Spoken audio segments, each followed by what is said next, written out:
now invite the mentors for the next topic, Dr. Sharminder Kaur and Dr. Rashmi Kumari Gupta. The topic is approaching funding agencies for funded grants, and the speakers are Rijula and Pratibha.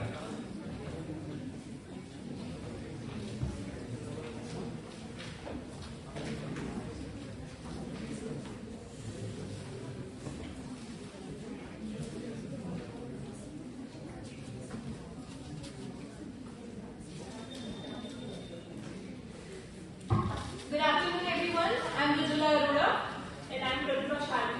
Prepared under the guidance of our mentors, Dr. Sharminder ma'am and Dr. Rashmi ma'am, we are going to share information on how to approach funding agencies for grants and funds. Make sure that you're all ears because this is all about, money. So the various learning objectives are: what is a grant and why is it important? Finding the funding agencies, various national and international funding agencies, how to write a strong proposal and tailor it according to the needs of the funding agency, preparing the budget, and a brief introduction about ICMR and SDS. First of all, we'll begin by talking about what exactly research funding is. Research funding is a term generally covering any funding for scientific research in the areas of both hard science, technology, and social science. Hard science refers to the science based in theories, hypotheses, and experiments. What is a grant proposal? It is a proposal that you write to the funding agencies to ask for funds regarding a specific project. What is a successful proposal? It is the one that fulfills its objective. What is the objective here? It is getting funded.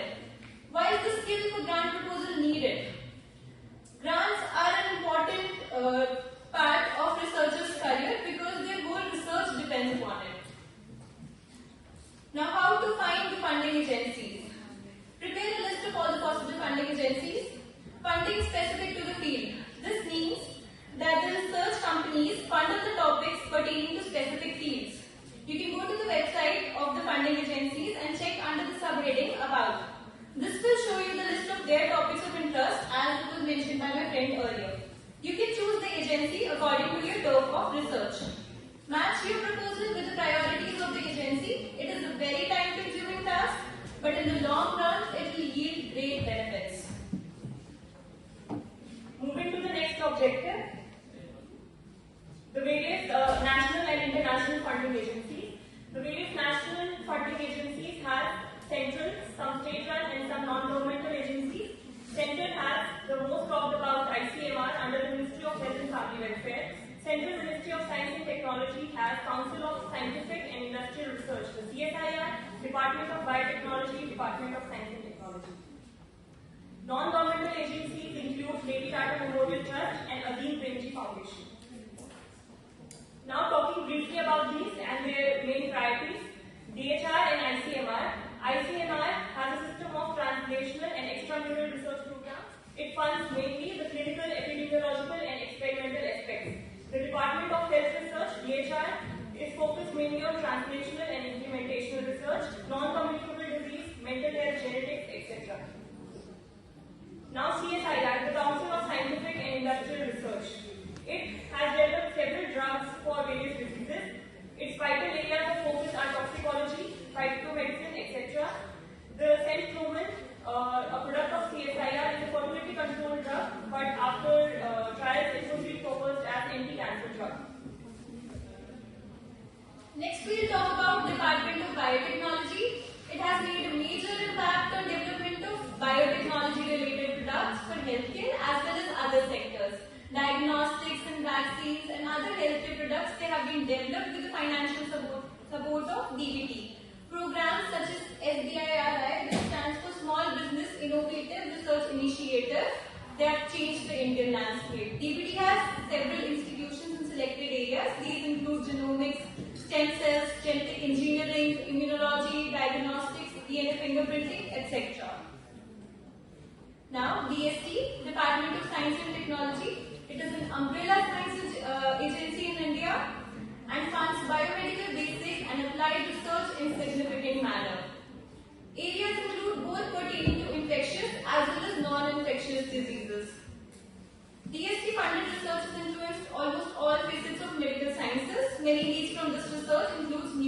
areas such as nanotechnology. Next comes the DRDO, Defense Research Developmental Organization.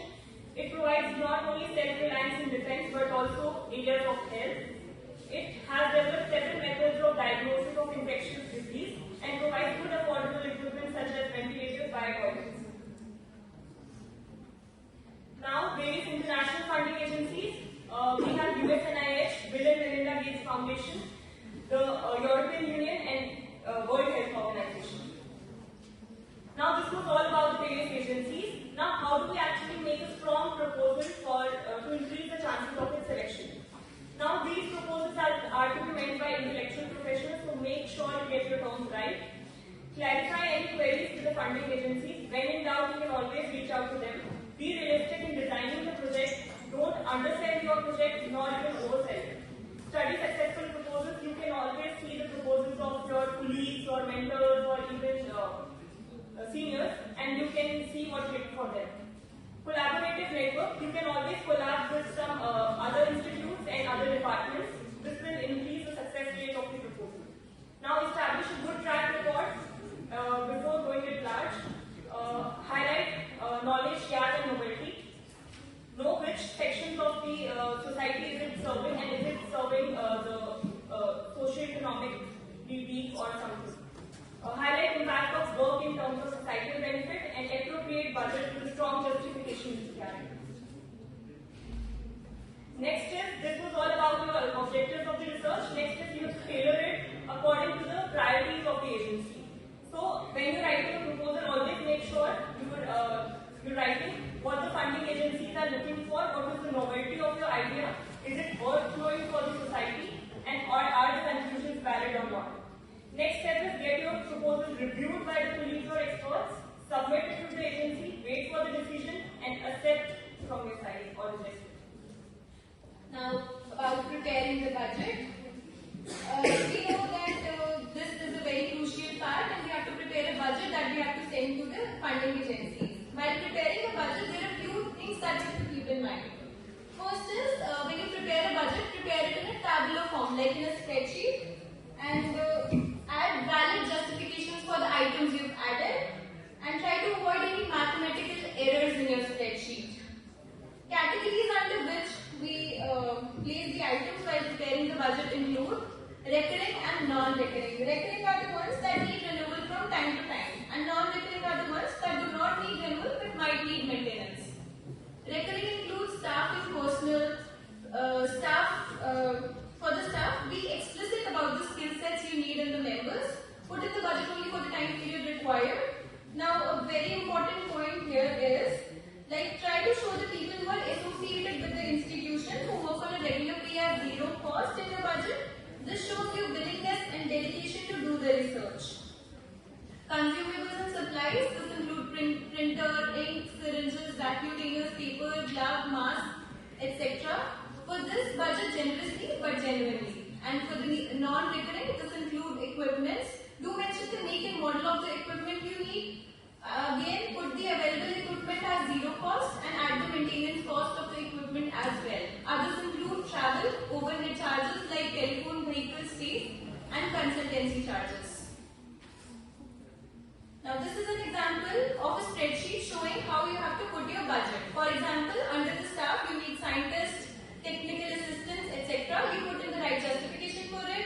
Units you need, your unit cost, quantity, for how much time you need it, how many you need it, and the total amount of it.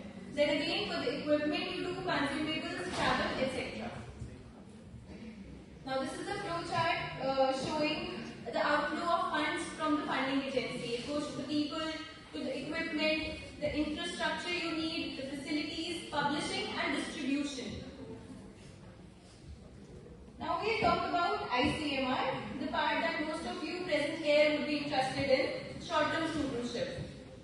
The ICMR, Indian Council of Medical Research, provides financial assistance to promote research in the field of medicine, public health and allied areas under its extramural research program.